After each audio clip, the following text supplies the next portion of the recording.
평소 우리가 즐겨 먹는 음식 속에 기생충이 있다는 사실 알고 계셨나요? 무심코 먹었던 음식 알고 드셔야 건강하게 먹을 수 있습니다. 최근 뉴스에 따르면 2022년 한 해 동안 미국에서 기생충 감염으로 진료를 받은 환자가 약 300만 명에 달했습니다. 이는 전년 대비 약 20% 증가한 수치입니다. 코로나19 팬데믹으로 인해 사람들이 집에 머무르는 시간이 늘어나면서 조리와 위생 관리가 소홀해져 기생충 감염의 위험이 높아졌습니다. 이처럼 기생충은 우리 삶 근처에 와 있기 때문에 항상 주의해야 합니다. 그럼 기생충을 조심해야 하는 요리에 대해서 설명하고 어떻게 하면 예방할 수 있는지 알려드리겠습니다. 끝까지 영상 시청해주세요. 기생충은 동물의 몸속에서 살아가며 영양분을 빼앗아 먹는 생물입니다. 사람도 기생충에 감염될 수 있으며 기생충에 감염되면 설사, 복통, 구토, 피로감 등의 증상이 나타날 수 있습니다. 심한 경우 간염, 폐렴, 뇌염 등의 합병증을 유발할 수도 있습니다. 첫 번째는 겨울철 가장 많이 먹는 생선 방어입니다. 방어는 겨울철에 맛있는 생선으로 회, 초밥, 구이 등 다양한 요리로 즐겨 먹습니다. 하지만 방어에는 기생충이 기생할 수 있다는 점을 주의해야 합니다. 방어에서 발견되는 기생충은 크게 고래회충과 방어 사상충으로 나눌 수 있습니다. 고래회충은 연어, 광어, 명태, 고등어 등 다양한 어류의 위장관에서 기생하는 기생충입니다. 사람에게 감염되면 소화기계통의 통증, 구토, 설사 등의 증상이 나타날 수 있습니다. 심한 경우 간염, 폐렴, 뇌염 등의 합병증을 유발할 수도 있습니다. 방어 사상충은 방어의 근육에 기생하는 기생충입니다.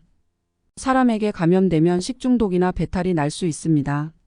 하지만 방어 사상충은 인체에 기생하지는 않으므로 건강에 큰 위험을 초래하지는 않습니다. 첫째, 방어는 충분히 익혀 먹습니다. 방어는 70시 이상에서 1분 이상 가열해야 고래회충을 사멸할 수 있습니다. 따라서 회, 초밥, 날개 등 날로 먹는 방어는 피하고 구이, 조림, 찜 등 충분히 익힌 방어를 먹는 것이 좋습니다.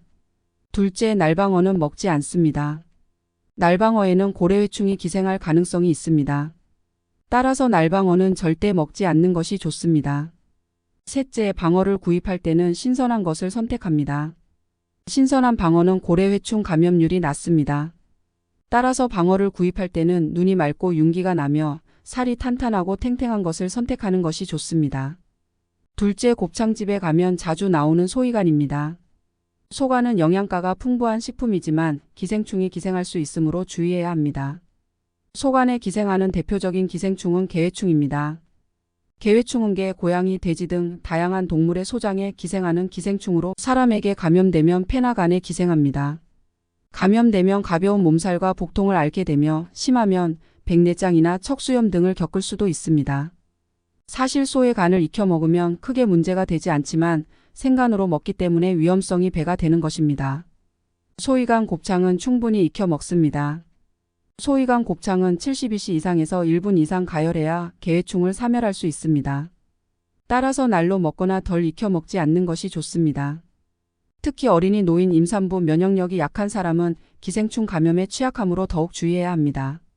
따라서 이들은 소이간 곱창을 먹을 때는 더욱 주의하여 충분히 익혀 먹는 것이 좋습니다.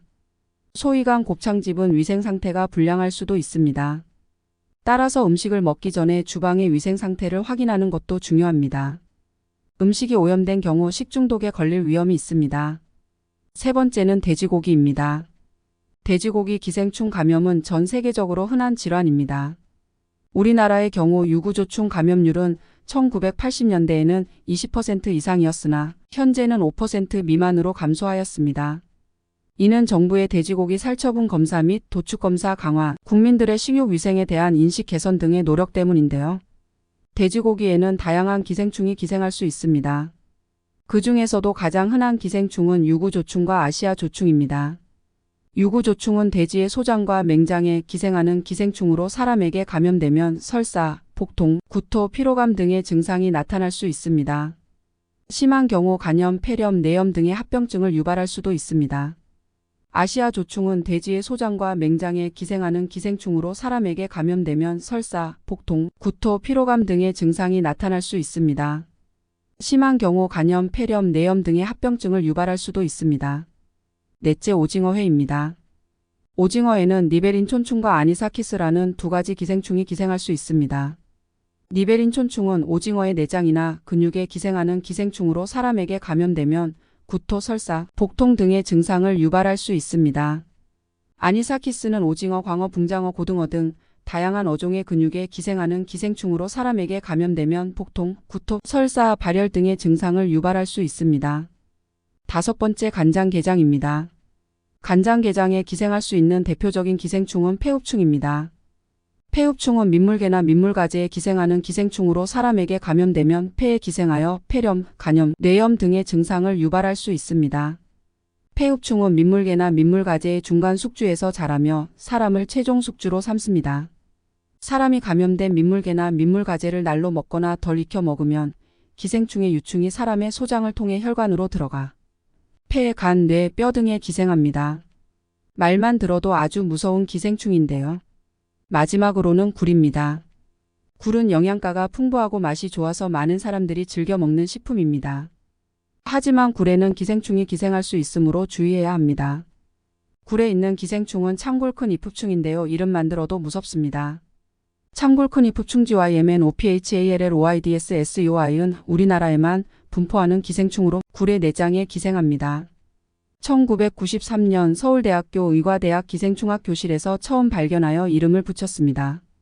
창골큰 이풋충의 성충은 0.4-0.2 크기로 사람의 소장 점막에 기생하여 다양한 증상을 유발할 수 있습니다. 감염 초기에는 증상이 나타나지 않지만 시간이 지남에 따라 다음과 같은 증상이 나타날 수 있습니다. 굴은 충분히 익혀 먹습니다. 굴은 70시 이상에서 1분 이상 가열해야 창골큰 이풋충을 사멸할 수 있습니다. 따라서 회, 초밥, 날개 등 날로 먹는 굴은 피하고 구이, 조림, 찜 등 충분히 익힌 굴을 먹는 것이 좋습니다. 그럼 다음으로는 어떻게 하면 기생충을 예방할 수 있는지 알려드릴게요. 지금까지 소개드린 음식을 잘 확인하시면 대략 정답을 아실 수도 있는데요. 음식은 충분히 익혀 먹습니다.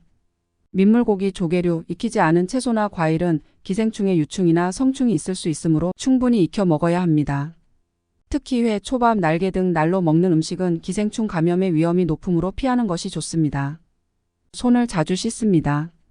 손을 자주 씻으면 손에 묻은 기생충의 유충을 제거하는 데 도움이 됩니다. 특히 화장실 이용 후 음식을 먹기 전 음식을 만진 후에는 반드시 손을 씻어야 합니다. 개인 위생을 철저히 합니다. 기생충은 사람의 대변이나 침을 통해 전염될 수 있으므로 개인 위생을 철저히 하는 것이 중요합니다. 특히 어린이, 노인, 임산부, 면역력이 약한 사람은 기생충 감염에 취약하므로 더욱 주의해야 합니다. 위생적인 환경을 유지합니다. 기생충은 오염된 환경에서 서식할 수 있으므로 위생적인 환경을 유지하는 것이 중요합니다. 특히 화장실과 주방을 청결하게 유지하고 음식물 쓰레기를 실내에서 보관하지 않도록 해야 합니다. 흔히 착각하는 오류로는 기생충을 예방하겠다고 회충약을 먹는 것인데요. 회충약은 기생충이 이미 몸에 들어와서 증상을 일으키고 있을 때 사용하는 약입니다. 기생충이 몸에 들어오기 전에 예방하기 위해서는 위에서 설명한 예방 수칙을 실천하는 것이 중요합니다. 기생충 회충약은 일반적으로 알벤다졸이나 프로벤다졸 등의 약을 사용합니다. 이러한 약은 기생충의 성충이나 유충을 죽이는 효과가 있습니다. 하지만 기생충이 몸에 들어오기 전에 예방하기 위해서는 기생충이 몸에 들어올 수 있는 경로를 차단하는 것이 중요합니다. 민물고기, 조개류, 익히지 않은 채소나 과일 등을 통해 기생충의 유충이나 성충이 들어올 수 있습니다. 따라서 이러한 음식물은 충분히 익혀 먹는 것이 중요합니다. 토양이나 물, 공기 등을 통해 기생충의 유충이 들어올 수 있습니다. 따라서 화장실과 주방을 청결하게 유지하고 음식물 쓰레기를 실내에서 보관하지 않도록 하는 것이 중요합니다. 감염된 사람의 대변이나 침을 통해 기생충의 유충이 들어올 수 있습니다. 따라서 손을 자주 씻고 개인 위생을 철저히 하는 것이 중요합니다. 다음은 기생충을 예방하는 것으로 알려진 민간요법입니다. 마늘은 살균, 항균, 항염 효과가 있어 기생충 감염을 예방하는 데 도움이 될 수 있습니다. 마늘에 함유된 알리신, 아유엔신, 케르세틴 등의 성분은 기생충의 성장과 번식을 억제하고 기생충의 독소를 중화하는 효과가 있습니다. 마늘은 선충, 요충, 구충 등의 기생충에 효과가 있다고 알려져 있습니다. 선충은 소장의 벽에 기생하는 기생충으로 설사, 복통, 구토 등의 증상을 유발할 수 있습니다. 요충은 소장의 점막에 기생하는 기생충으로 항문 가려움증 등의 증상을 유발할 수 있습니다. 파는 살균, 항균, 항염 효과가 있어 기생충 감염을 예방하는 데 도움이 될 수 있습니다. 파에 함유된 알리신, 카로티노이드, 퀘르세틴 등의 성분은 기생충의 성장과 번식을 억제하고 기생충의 독소를 중화하는 효과가 있습니다. 특히 파는 선충, 요충, 구충 등의 기생충에 효과가 있다고 알려져 있습니다.